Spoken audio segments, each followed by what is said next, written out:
I'm Josh Kaplan in for Jake Wallace-Simons. In the past few episodes of the show, we focused a lot on different aspects of the war. But today we're looking at the human stories from within Israel.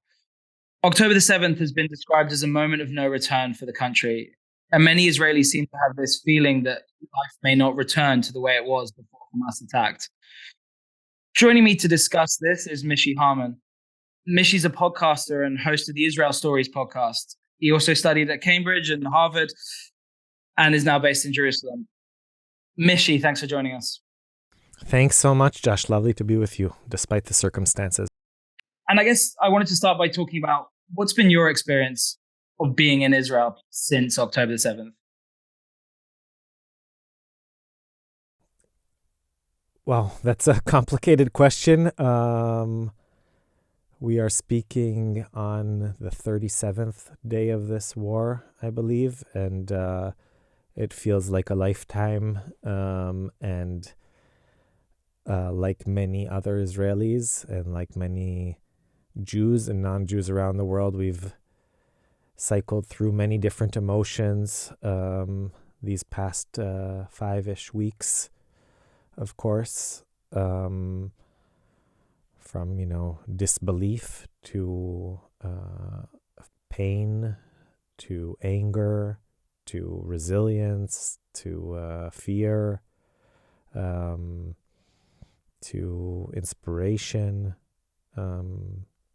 I think for most people, this was, we're now living out a reality that most people didn't think would be part of their lived experience here. On October 6th, 1973, my father was sick, and it was Yom Kippur, and he didn't go to synagogue because he wasn't feeling well. And when my mother returned from the morning services in synagogue and sirens began announcing the very beginning of the Yom Kippur War, my father said to her, "Oh, don't worry, it's probably just children playing on the rooftop," and they set off a siren. And then 50 years and a day later, I had the exact same conversation with my wife, because none of us believed that this was going to be what reality would look like.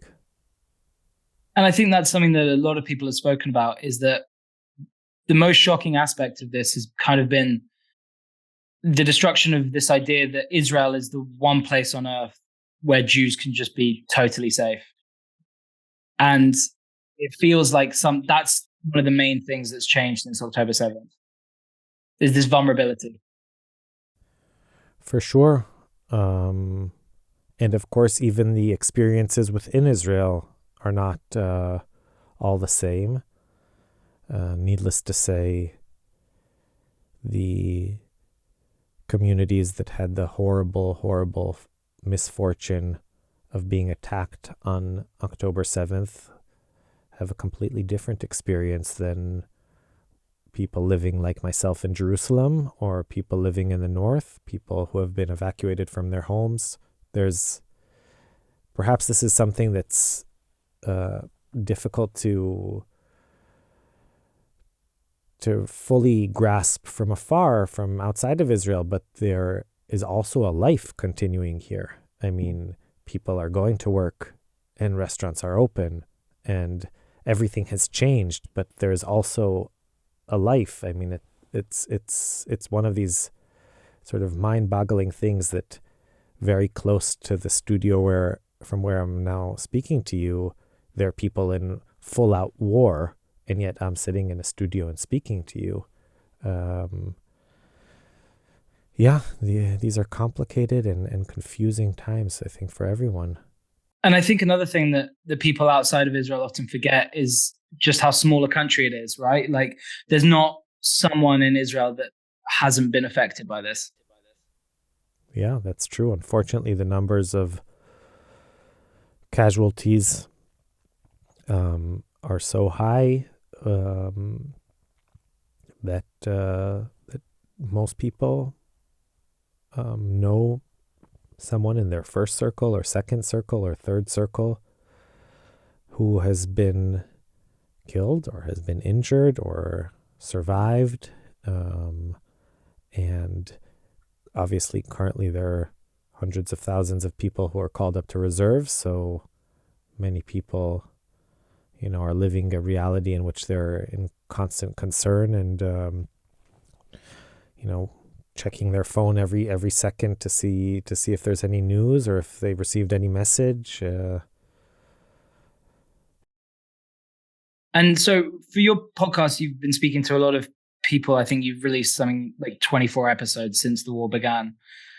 Are there any of the stories that have stood out particularly to you in terms of, I don't know, just a really good way of encapsulating this current situation? When the war began, our team got together and we were all involved, as everyone else was, in a million different initiatives.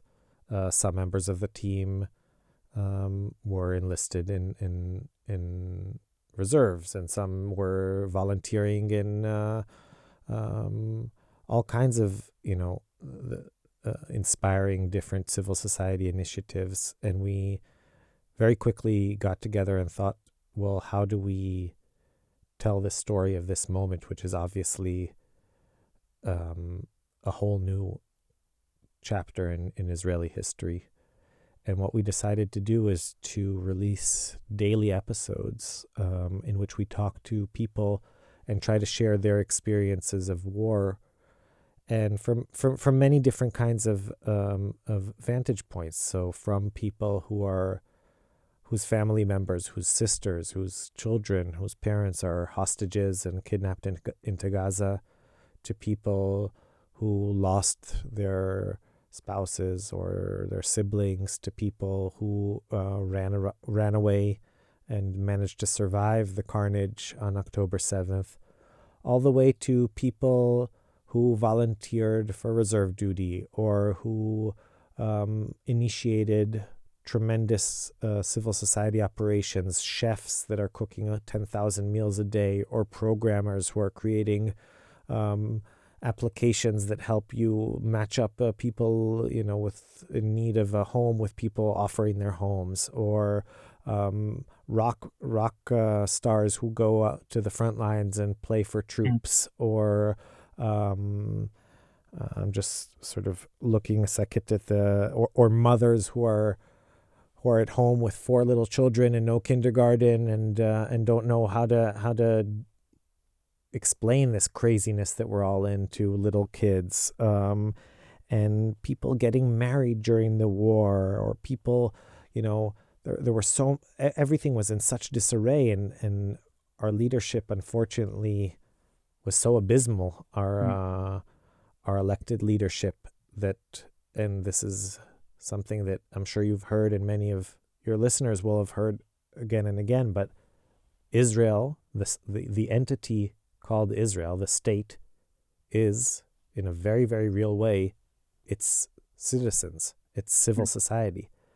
They and we functioned in a way that governmental offices did not. So as part of that, almost everything was taken care of by citizens who organized, and dealing with kids and with blood drives and with animals that were left behind and with rides to the front and everything you can imagine. So these, and of course education, and there's so many people currently not living in their homes. Many people who don't know if they even have a home to return to. Many people don't have a home to return to. And we try to explore in every single episode the experience of war from a different angle. What is it like to be abroad? What is it like to experience the war from outside of Israel? I don't know. There's been a whole Holocaust sort of rhetoric going on throughout the war. How do Holocaust survivors feel about that? Of course, not only Israelis were the victims of October 7th, but there were many foreigners here. What's it like to be a Nepali, agriculture student who has no idea who the Hamas is and has never heard of the Israeli-Palestinian conflict, more or less, and suddenly find himself in the middle of a battlefield, or what's it like to write poetry in this time? And then, and this is perhaps important to say, we are Israelis, and we are at war, and this is a war that we didn't want, and we didn't initiate, and we didn't choose. And at the same time, our whole goal here at Israel Story has been, for the last 13 years, to complicate matters and to inject as much nuance as possible into the story. And there's a very real black and white reality now. And a lot of people are understandably focusing on our own pain. But we have decided that we were also going to share stories from the other side. So we've shared a story of a Palestinian peace activist who was killed in Gaza with his family. And just yesterday we shared a story of a Bedouin leader from Rahat, an Israeli citizen, who is sort of completely torn. On the one hand, his brother-in-law is a hostage. On the other hand, 70% of his family live in Gaza and are being bombarded by Israeli planes. So we try to really give listeners as many angles as possible through which to view these terrible times.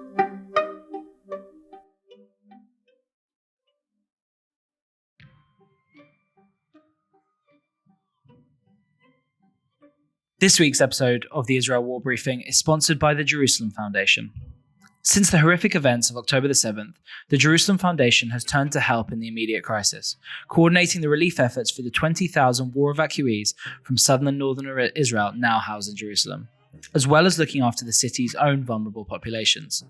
For more information, or if you want to donate to their emergency support effort, please go to www.jerusalemfoundation.org or justgiving.com/Jerusalem Foundation UK. Thank you.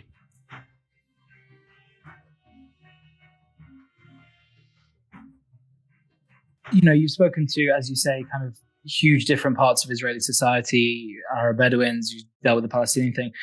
Do you get a sense of, maybe it's too early to say, but do you get a sense of what this is going to do to the Israeli psyche in the future?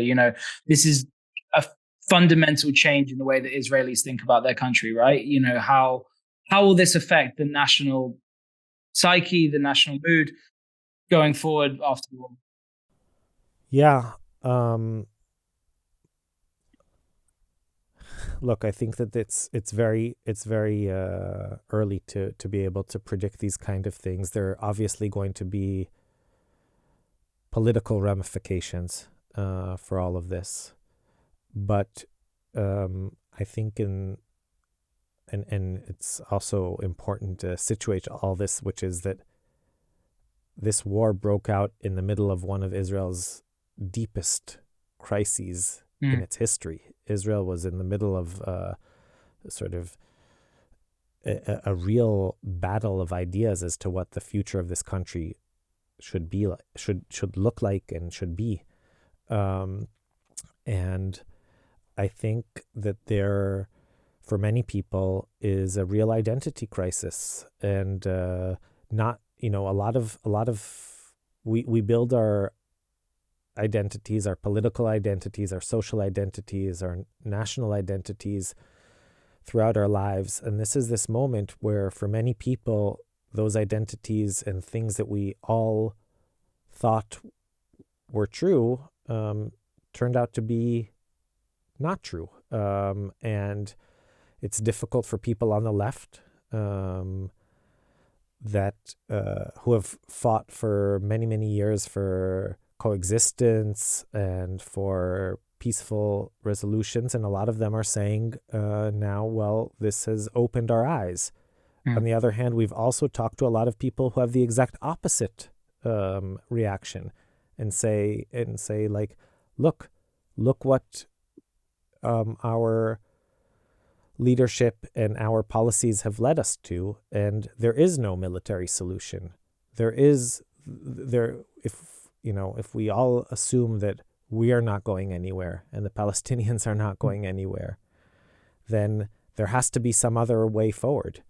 And I should say that my colleagues and my amazing team at Israel Story, and I'd just like to mention them, they're Zev Levi and Yochai Meital and Adina Karpuch and Mitch Ginsberg and Yael Ben-Chorin and Jennifer Cutler and Ali Muller, have been traveling all over Israel and listening to people really up and down, people whose lives have radically changed. And I think that amid all of the grief and amid all of the pain, there's also a tremendous amount of strength and tremendous amount of resilience and tremendous amount of hope that things will be better. And do you get a sense that the older generation who perhaps lived through 67, 73, and then, the sort of lesser conflict since then, that they feel that because they survived that, they can survive this? Is there any of the strength that comes from having survived these things in the past? Of course. I mean, we're speaking in the middle of a developing story, right? Who knows what will happen in tomorrow or in 10 minutes from now? Israel could suddenly, the other actors could enter the war, and we could be in an entirely new ball game. But speaking to you right now, given what I know at this very moment, I think that we will come through, and that there will be a day after this, and that we need to think carefully about what we want that day to look like and what we want our life here to look like. I think there's all kinds of things that are clear, and perhaps the main thing that is clear is that things will be different, that the way that we approached our own defense will be different, and that has all kinds of ramifications. Probably in all likelihood, the military will grow quite dramatically, and that means that the military's budget will grow dramatically, and that means that other budgets will become smaller. Education, welfare, health. There's real questions as to what this will do to the sentiment of the people. Does that mean that the population is going to shift to the right and adopt a more sort of militaristic and more hawkish approach to the Israeli-Palestinian conflict or not? I mean, one thing that I'm holding, and this perhaps relates back to your question, in my mind, and it's of course a different situation and a different historical context, but 4 years, almost to the day after the Yom Kippur War broke out, Anwar Sadat, the Egyptian president, addressed the Knesset. And shortly thereafter, we signed a peace agreement with Egypt. So the magnitude of these events is such that it's really hard to know what will come of them. What is certain, of course, is that a lot of people have lost their lives on both sides, and that's something that's irreversible. And if you're a mom, whether it's in Be'eri or in Khan Yunis, and you saw your son or daughter die in front of your eyes, that's not something that will change. Yeah. I mean, I think oftentimes when we get caught up in the grand military strategy or the implications for Israel, you kind of forget about the sort of day-to-day individual horrors, of which there are thousands, right? Absolutely. My colleague Adina, who's in the control room right here, her family live in Be'eri, which was one of the kibbutzim that suffered the most casualties, and their entire life now is up in the air. They don't know where are they going to live, what are they going to do. Their entire community has sort of fallen apart. Do they try to stick together? Do they not? And it's important to remember that at the end of all of these fancy words and all of these experts talking on TV and stuff like that about large trends and this, at the end, they're people. And people live lives. Yeah. I just also wanted to ask you a little bit about how the kind of diaspora Jewish community is viewed in Israel at this time. I think something that I found really interesting is I've got Israeli family, right? And, and I know Jewish people in America, and they've texted me to ask if I'm okay during, these crazy protests we've seen in London. And I think sometimes there's a bit of a sentiment in Israel that Europe, and I guess London in particular, is not a safe place to be Jewish or openly Israeli. And I guess I kind of wanted to get your take on what people in Israel think about what's happening in the diaspora right now. I think that this war was a reminder to many, many Israelis, some of whom had forgotten this, that world Jewry is totally part of this story. To begin with, we immediately appealed to Jews around the world who totally delivered, who sent in equipment and sent in donations and sent in contributions. And, so many people supported everything that was going on. And, the amount of people who emailed and texted and expressed concern. And then there's a whole other side of this, which is that there's something real going on around the world at this moment. I mean, the anti-Semitic rhetoric and in some cases actions that we're witnessing around the world are horrible. And there's a way in which, you might think, well, being in London or being in Paris or being in New York is easier than being here, but I don't know that that's necessarily true. I mean, being on a college campus where people sign letters that say that Israel is at fault for everything, or seeing people tear down posters of hostages, I mean, that's something really crazy. It's really crazy. And I say that also from the context of I belong to the left in Israel. And for many, many years, I told everyone that wanted to hear that I think that people who talk about anti-Semitism around the world are confusing valid criticism of Israel as a political player, as a state, as an entity, and anti-Semitism. And the truth of the matter is that now I don't know anymore. I really don't know. I think I was wrong.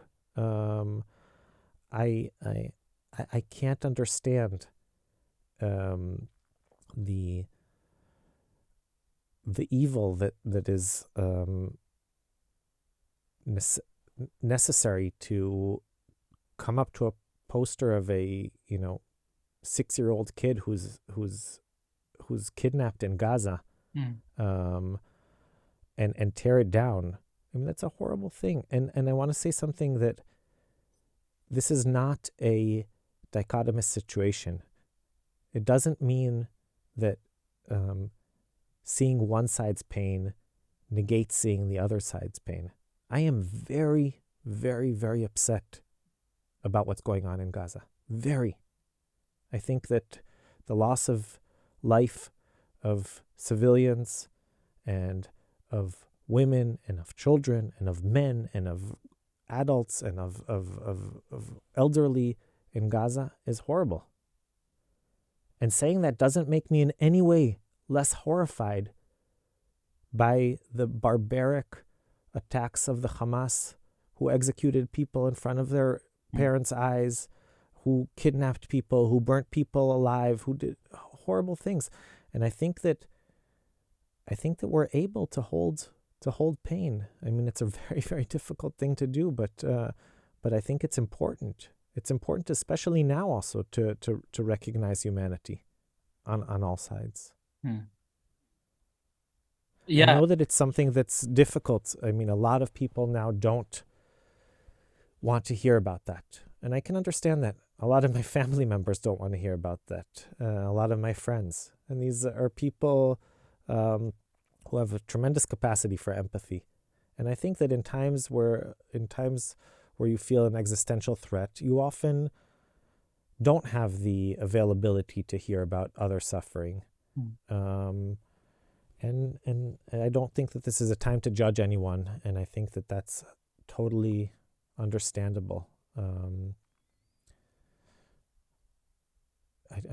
All I can say is that I hope that we have less pain to have to hold on, and that we find a way to live in calmer and simpler and more peaceful times. Mm. Yeah, I couldn't agree with you more. I think that's a very good way of putting it. I think that's kind of all we've got time for today. But thank you so much for joining us, Mishy. Sure, thank you. It was a real honor and pleasure.